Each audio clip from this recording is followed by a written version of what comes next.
Good morning everyone. तो अपन ने last class के अंदर डिस्कस करा था आईबीसी के अंदर एडजुडिकेटिंग अथॉरिटी के बारे में। तो ये अपन ने डिस्कस करा था कि कॉर्पोरेट के अंदर यानी कि कंपनी के अंदर एडजुडिकेटिंग अथॉरिटी कौन होगा, ठीक है। तो उसके अंदर कंपनी के अंदर अथॉरिटी होती है नेशनल कंपनी लॉ ट्रिब्यूनल, और इंडिविजुअल वाले अपने कोर्स के अंदर नहीं है, तो आप ध्यान नहीं रखोगे तो भी चलेगा। अपन सिर्फ कंपनी के बारे में ही पढ़ेंगे आईबीसी पूरा, ठीक है। तो अब यहाँ एडजुडिकेटिंग अथॉरिटी के पास कौन कौन जा सकता है, ठीक है। 3 लोग जा सकते हैं इस अथॉरिटी के पास। पहला फाइनेंशियल क्रेडिटर, दूसरा operational creditor, third corporate debtor. यानी कि फाइनेंशियल क्रेडिटर तो कौन हो गया, जिसने पैसा दिया, ठीक है। यानी कि अपन ने एग्जांपल देखा था ना लास्ट क्लास के अंदर, अपन ने एग्जांपल दिया था कि एसबीआई ने पैसे दिए, एसबीआई ने लोन दिया रिलायंस कंपनी को, ठीक है। तो यानी कि एसबीआई जा सकता है, ठीक है। फाइनेंशियल क्रेडिटर जा सकता है, अगर रिलायंस पे नहीं कर रहा तो कौन जाएगा, फाइनेंशियल क्रेडिटर तो हो गया, यानी कि एसबीआई जा सकता है। क्यों? क्योंकि रिलायंस ने इंस्टॉलमेंट लोन रीपेमेंट करने से मना कर दिया एसबीआई को, तो अब एसबीआई बन गया फाइनेंशियल क्रेडिटर। अब एसबीआई जा सकता है इस अथॉरिटी के पास। ऑपरेशनल क्रेडिटर यानी कि जिसने कंपनी को रॉ मटेरियल सप्लाई करा है, ठीक है। यानी कि मान लो रिलायंस को किसी भी कंपनी का, मान लो एक्सवाईजेड कंपनी ने रिलायंस को रॉ मटेरियल सप्लाई करा था। अब रिलायंस उस एक्सवाईजेड कंपनी को वापस पैसे ही नहीं दे रही उस रॉ मटेरियल के लिए, तो इधर ऑपरेशनल क्रेडिटर यानी कि एक्सवाईजेड कंपनी बन सकती है। ऑपरेशनल क्रेडिटर वो जा सकती है इस अथॉरिटी के पास। कॉर्पोरेट डेटर यानी कि जिसने पैसा लिया है, ठीक है, यानी कि रिलायंस कंपनी, ठीक है, वो खुद भी जा सकती है इस अथॉरिटी के पास। क्यों? क्योंकि मान लो अब रिलायंस कंपनी खुद बोल रहे हैं, उनके टॉप मैनेजमेंट खुद बोल रहे हैं कि नहीं, हमसे तो ये रिलायंस कंपनी नहीं चलेगी, अब इसको इंसॉल्वेंसी प्रोफेशनली चलाएगा, क्योंकि हमने कंपनी का इतना लॉस कर दिया है कि अब हमारे पास पैसे ही नहीं कि लोगों को देने के लिए, अब हम नहीं चलाना चाहते। अब हम चाहते हैं कि इंसॉल्वेंसी प्रोफेशनली इस कंपनी को वापस प्रॉफिटेबल बनाए। तो यानी कि रिलायंस कंपनी खुद भी जा सकती है इस अथॉरिटी के पास, यानी कि कॉर्पोरेट डेटर हो गया, वो भी इस अथॉरिटी के पास जा सकती है। तो 3 लोग जा सकते हैं, ठीक है। अब इसके बाद नेक्स्ट टॉपिक अपने पास आता है एप्लीकेबिलिटी है। कब IBC act, insolvency and bankruptcy code applicable होगा, ठीक है। किन किन लोगों पर एप्लीकेबल होता है, कब एप्लीकेबल होता है। पहला डिफ़ॉल्ट का क्या मतलब होता है, सबसे पहले मैं आपको ये समझा देता हूँ, फिर अपन देखेंगे एप्लीकेबिलिटी पे। डिफ़ॉल्ट का यहाँ क्या मतलब होता है, नॉन पेमेंट ऑफ डेब्ट, यानी कि पैसे नहीं चुकाए, आइदर होल पार्ट इंस्टॉलमेंट, कोई सा भी पैसा नहीं चुकाए, चाहे इंस्टॉलमेंट वाला चाहे फिर पूरा वाला पैसा, पूरा यानी कि पूरा लोन नहीं चुकाया। ऐसा भी एग्रीमेंट में हो सकता है कि एक बार में पूरा लोन चुकाना है, या फिर हो सकता है कि टर्म्स में के अंदर चुकाना है, यानी कि इंस्टॉलमेंट के अंदर चुकाना है। तो कोई सा भी चाहे हमने पेमेंट नहीं किया होगा तो भी वो डिफ़ॉल्ट माना जाएगा। Date become due and payable, due हो जाना चाहिए, ठीक है, ड्यू डेट आ जानी चाहिए उस लोन रीपेमेंट की, ठीक है। नॉट रिपेड बाय डेटर, 17 तारीख को लोन रीपे करना था रिलायंस को और 17 तारीख को रिलायंस ने पे नहीं करा, ठीक है, नॉट रिपेड। एग्जाम्पल मान रहे हैं, बाकी रिलायंस कंपनी का ऐसा कुछ प्रैक्टिकल है नहीं, ठीक है, सिर्फ समझाने के हिसाब से बता रहा हूँ। मिनिमम अमाउंट ऑफ डिफ़ॉल्ट, कम से कम 1 लाख रुपए का डिफ़ॉल्ट होना ही चाहिए। यानी कि एसबीआई ने लोन दिया रिलायंस को 50,000 का, अब रिलायंस मना कर रहा है एसबीआई को ये रीपेमेंट करने से, तो क्या यहाँ आईबीसी एप्लीकेबल होगा? नहीं होगा। क्यों? मिनिमम अमाउंट ऑफ डिफ़ॉल्ट कितना है, 1 lakh. The central government may by notification specify such minimum amount of default of higher value which shall not be more than 1 crore. अब ये मिनिमम अमाउंट के बाद एक लाइन लिख दी इस एक्ट के अंदर, कोड बोलो एक्ट बोलो एक ही मतलब है, ठीक है। पहली बात तो जस्ट एक्सप्लेनेशन वाइज, ठीक है, आप कंफ्यूज मत होना, ठीक है। अब इसके अंदर एक लाइन और लिख दी इस एक्ट के अंदर कि सेंट्रल गवर्नमेंट अगर नोटिफिकेशन में अगर चाहे तो इस मिनिमम अमाउंट ऑफ डिफ़ॉल्ट को नॉट भी मोर देन 1 करोड़ तक ला सकता है, यानी कि 1 करोड़ तक ला सकता है अगर सेंट्रल गवर्नमेंट कुछ भी चाहे तो। यानी कि सेंट्रल गवर्नमेंट चाहे तो 50 लाख भी कर सकता है, इतना मिनिमम अमाउंट ऑफ डिफ़ॉल्ट। ये लाइन लिख रखी है, अगर सेंट्रल गवर्नमेंट ऐसा नोटिफिकेशन दे दे तो। पर सेंट्रल गवर्नमेंट चाहे तो इसको 2 करोड़ कर सकता है, नहीं कर सकता है। नॉट भी मोर देन 1 करोड़, 1 करोड़ से ज़्यादा नहीं कर सकता, 1 करोड़ तक कर सकता है, ठीक है। Minimum amount of default. Act के अंदर तो बोल दिया 1 लाख है, पर लास्ट में एक लाइन भी दे दी इस एक्ट के अंदर ही कि अगर सेंट्रल गवर्नमेंट चाहे तो कर सकता है। फिर ये 1 लाख रिप्लेस हो जाएगा, फिर जो देगा सेंट्रल गवर्नमेंट नोटिफिकेशन के अंदर, फिर वो मिनिमम अमाउंट ऑफ डिफॉल्ट माना जाएगा। और सेंट्रल गवर्नमेंट ने क्या करा, कोरोना के टाइम पर एक नोटिफिकेशन इशू करा, वाक्य में करा, ठीक है। 24 मार्च 2020 का दिन था, उस दिन नोटिफिकेशन आया, सेंट्रल गवर्नमेंट ने रेस्ट कर दी the threshold value of minimum amount of default to ₹1 crore. 1 crore तो कर सकता है, हाईएस्ट वैल्यू ही कर दी, ठीक है। यानी कि अब आप मिनिमम अमाउंट ऑफ डिफॉल्ट है ₹1 करोड़, ठीक है। तो अब ये 1 लाख अमाउंट नहीं मानी जाएगी, अब 1 करोड़ मानी जाएगी, क्योंकि सेंट्रल गवर्नमेंट ने नोटिफिकेशन वाक्य में दे दिया इस तारीख को, ठीक है। तो उस तारीख से अब लेकर आज तक भी यही वैलिड है। 2020 में दिया था, 2024 में भी यही वैल्यू चल रहा है, ठीक है। तो यानी कि अब आप एग्जाम वाइज क्या ध्यान रखोगे, मिनिमम अमाउंट ऑफ डिफॉल्ट रहेगा 1 करोड़, ठीक है। यानी कि किसी ने आपका 1 करोड़ नहीं दिया, यानी कि अगर किसी भी पर्सन ने अगर आपको 50 लाख नहीं दिए तो आप आईबीसी में जा सकते हो, नहीं जा सकते। कम से कम 1 करोड़ नहीं दिए होंगे तभी आप आईबीसी में जा सकते हो, ठीक है।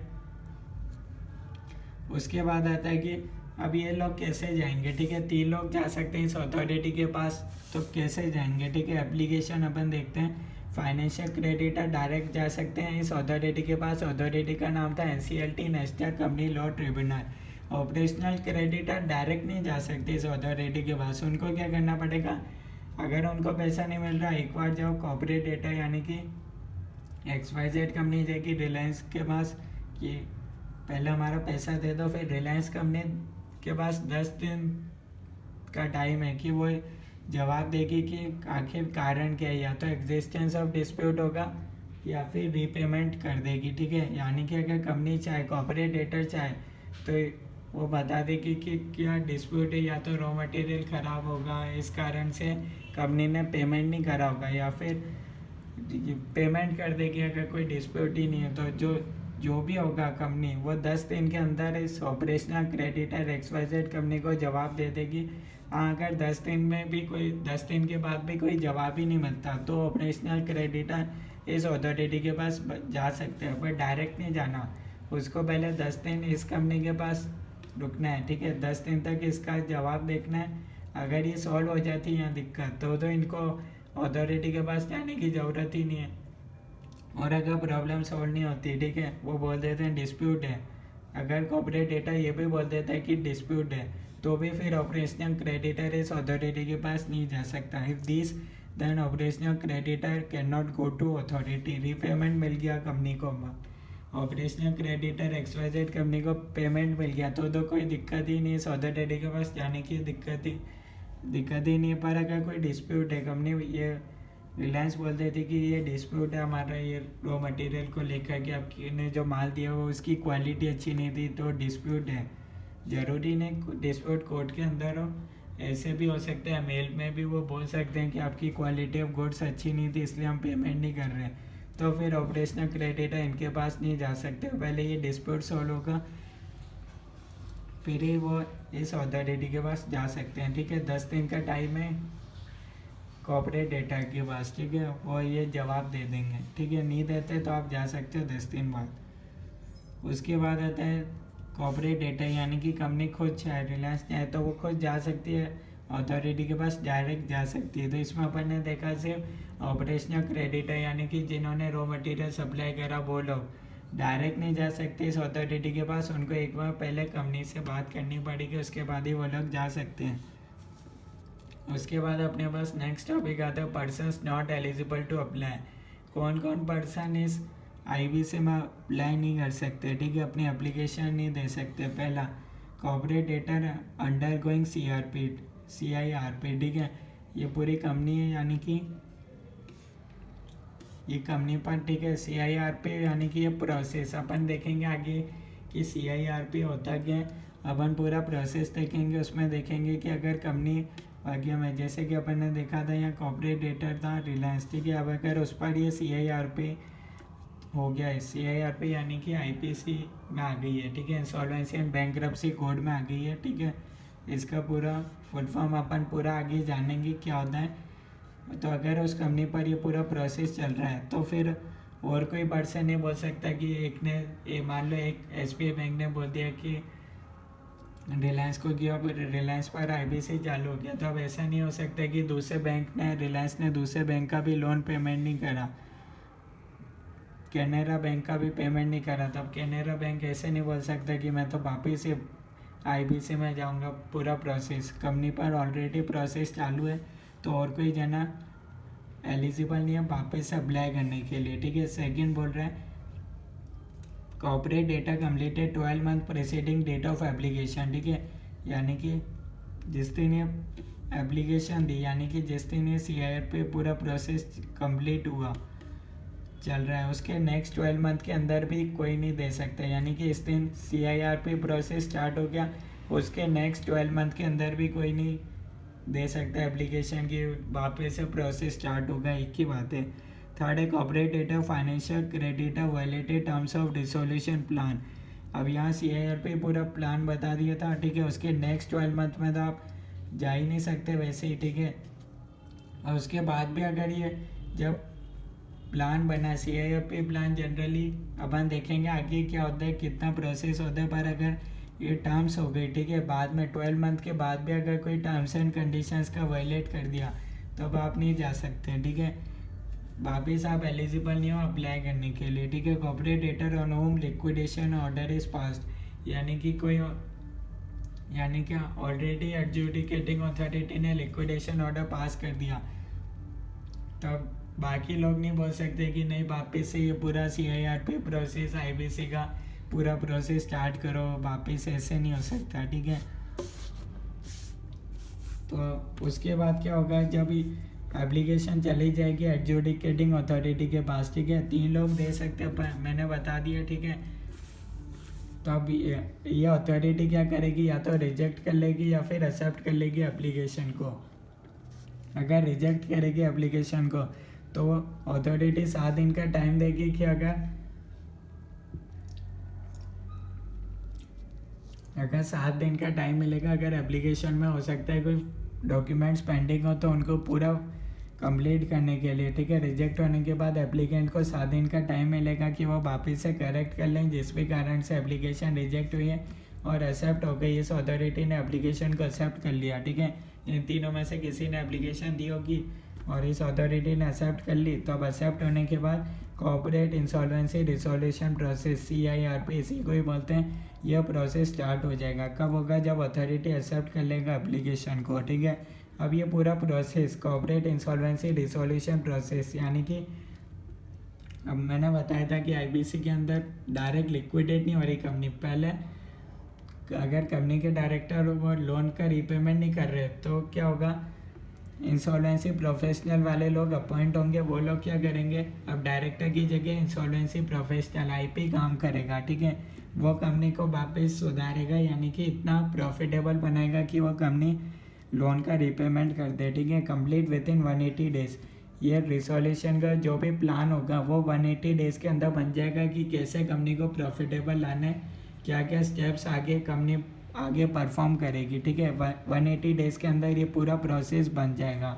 और अगर कोई फास्ट ट्रैक रिसोल्यूशन होगा, ठीक है, ये जनरली आपके कोर्स के अंदर है नहीं, बाकी सेक्ट के अंदर आगे दे रखा है, ठीक है।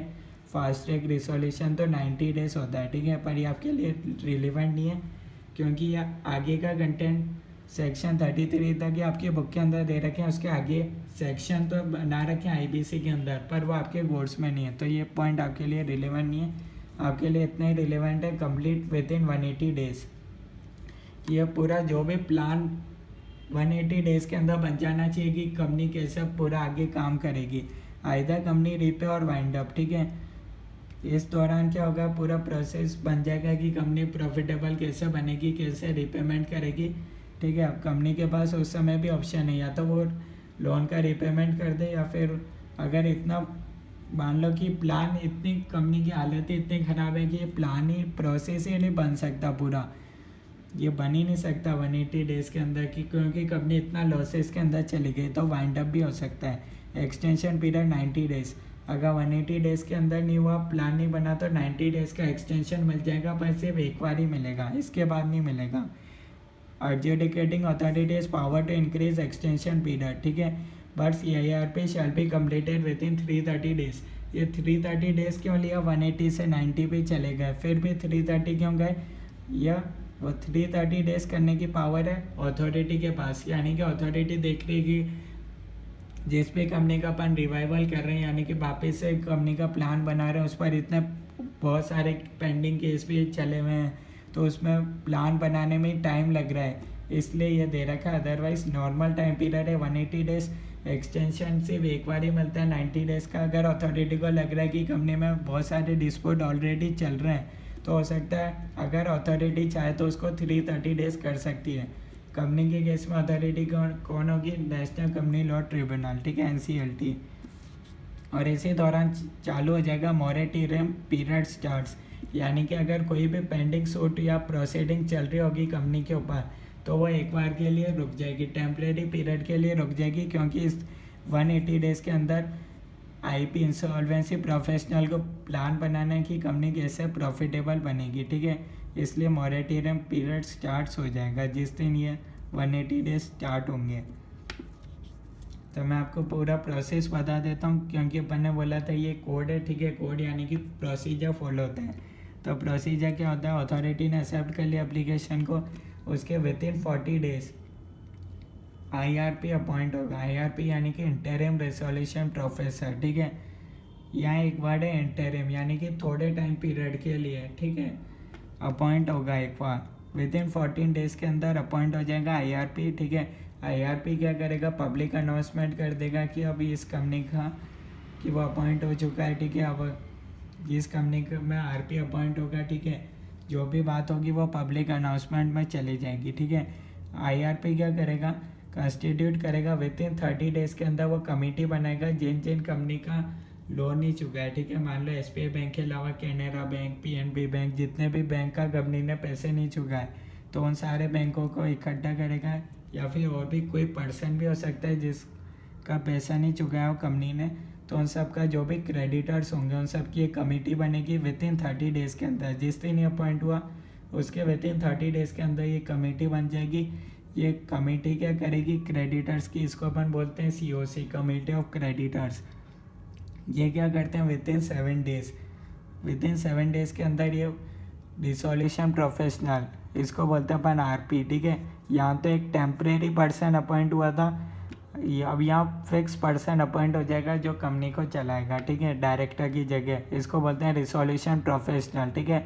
अब ये रिसोल्यूशन प्रोफेशनल कैसे बनता है? ये क्रेडिटर्स लोग वोट करेंगे, ठीक है, 66% मेजॉरिटी, जिसमें भी रिसोल्यूशन प्रोफेशनल एक नहीं बनता, मतलब 3 जने खड़े होंगे, 3 जनों के पास क्वालिफिकेशन होगी रिसोल्यूशन प्रोफेशनल बनने की, ये क्रेडिटर्स लोग अपॉइंट करेंगे, जिसको भी 66% मेजॉरिटी मिलती है वो बन जाएगा रिसोल्यूशन प्रोफेशनल। ये वाला पर्सन भी इधर आ सकता है, ठीक है, यानी कि जो इंटरिम रिसोल्यूशन प्रोफेसर बना होगा इधर, वो भी इस इलेक्शन में खड़ा हो सकता है, ठीक है, उसको मिलेगा 66% मेजॉरिटी, यानी कि 66% से कम वोट नहीं मिलनी चाहिए। अगर 66% तो मिलनी चाहिए, उससे ज़्यादा मिलेंगे चलेगा, जिसको ज़्यादा मिलेंगे वो रिसोल्यूशन प्रोफेशनल बन जाएगा, ठीक है। ये वाला पर्सन भी इधर हो सकता है, ठीक है, और नया पर्सन भी हो सकता है, ठीक है। फिर क्या होगा? रिसोल्यूशन प्लान बनाएगा। रिसोल्यूशन प्रोफेशनल क्या करेगा? ये प्लान बनाएगा कि विद इन 180 डेज़ के अंदर प्लान इसको बनाना रहेगा, ठीक है। और वो प्लान कैसा होगा? असल में प्लान ये नहीं बनाते हैं RP, ठीक है, क्रेडिटर्स लोग प्लान बनाते हैं, फिर ये रिसोल्यूशन प्रोफेशनल ये खड़ा होता है और ये वोटिंग करवाता है, ठीक है। क्रेडिटर्स लोग ही जिस भी प्लान को ज़्यादा वोट देते हैं वो प्लान रिसोल्यूशन प्लान बन जाता है, और वो उस प्लान को अप्रूव करते हैं कमेटी ऑफ क्रेडिटर्स। मैंने आपको बताया ना, प्लान लोग सारे क्रेडिटर्स, जैसे 3 बैंकों का कंपनी ने पैसा नहीं चुकाया है SBI, तो ये सब अपने अपने हिसाब से प्लान बनाएंगे कि कंपनी को कैसे चलाना है ताकि वो प्रॉफिटेबल बन जाए, ठीक है। तो अब प्लान कौन सा सिलेक्ट होगा? तीनों बैंक के अलग प्लान होंगे, तो ये लोग ही फिर वोट करेंगे, ठीक है, जिस भी प्लान को 66% मेजॉरिटी मिल जाती है, इससे ज़्यादा मिल सकती है, इतना मिनिमम होना चाहिए। ये लोग वोट करेंगे, जिस भी प्लान को इतना मिल जाता है वो प्लान सिलेक्ट हो जाएगा, उसको नाम दे देंगे रिसोल्यूशन प्लान। और after approval of committee of creditors, ये लोग अप्रूव कर देंगे, ये प्लान जाएगा उसके बाद अथॉरिटी के पास। अब अगर ये अथॉरिटी एक्सेप्ट कर लेती है तो मॉरेटोरियम पीरियड एंड हो जाता है, ठीक है। यानी कि ये टेम्परेरी जो अपन ने रोकी थी ना, पेंडिंग कार्रवाई, वो ख़त्म हो जाएगी, अब वापस चालू हो सकती है, ठीक है। एक बार प्लान बनाने के लिए अपन ने जो भी कंपनी पर पेंडिंग केस है उनको एक बार रोका था, ठीक है। और अगर प्लान रिजेक्ट हो जाता है, ठीक है, तो मॉरेटोरियम कंटिन्यू हो जाएगा, ठीक है। यानी कि लिक्विडेशन हो जाएगा। अगर प्लान ही रिजेक्ट हो गया, अब कंपनी रिवाइव ही नहीं कर पाई, तो लास्ट में ऑप्शन बनता है लिक्विडेशन का, वही होगा, ठीक है। अब यहाँ एक डाउट आता है 66% मेजॉरिटी लोगों के हिसाब से क्या, यानी कि 3 बैंक है, SBI, PNB है, कैनरा बैंक है, आप बोल सकते हो, ठीक है। अब इनसे मान लो इन्होंने तीनों ने मिलकर लोन दिया था रिलायंस कंपनी को, ठीक है। SBI ने दिया था 99 करोड़ का और इन्होंने दिया था 0.5 CR, बाकी 2 बैंक ने। तो ये 66% में मेजॉरिटी वोट्स कैसे डिसाइड होते हैं, ये अमाउंट के बेसिस पर होते हैं, ठीक है। ऐसा नहीं होता है कि तीनों को इक्वल राइट्स मिलेंगे, ठीक है।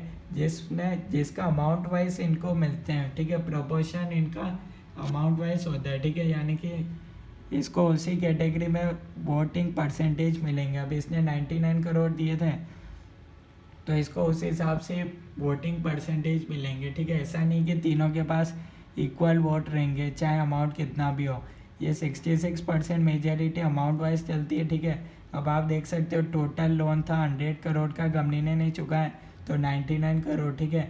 अब SBI चाहे तो इस अकेला भी ये फुलफिल कर सकता है, बाकी चाहे दूसरे को दे दें, ठीक है, RP को, ठीक है। तो ये मैंने बता दिया, ये पर्सन वाइज नहीं चलती, अमाउंट वाइज चलती है, ठीक है। मेजॉरिटी यहाँ पर अमाउंट वाइज चलेगी, कितना अमाउंट ड्यू है कंपनी पर, ठीक है, रिलायंस पे।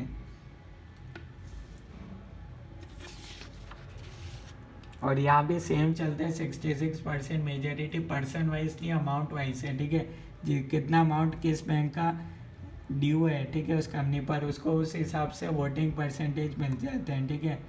कि उसके पास इतने शेयर्स हो गए, एक तरीके से आप यूँ बोल सकते हो, ठीक है। इसके बाद अपने पास नेक्स्ट टॉपिक है कमिटी ऑफ क्रेडिटर्स के बारे में, ठीक है। तो फाइनेंशियल क्रेडिटर्स हो सकते हैं, ठीक है। देखो फाइनेंशियल क्रेडिटर्स तो सारे लोग वोट कर सकते हैं, उनके पास ये ऑप्शन रहेगा।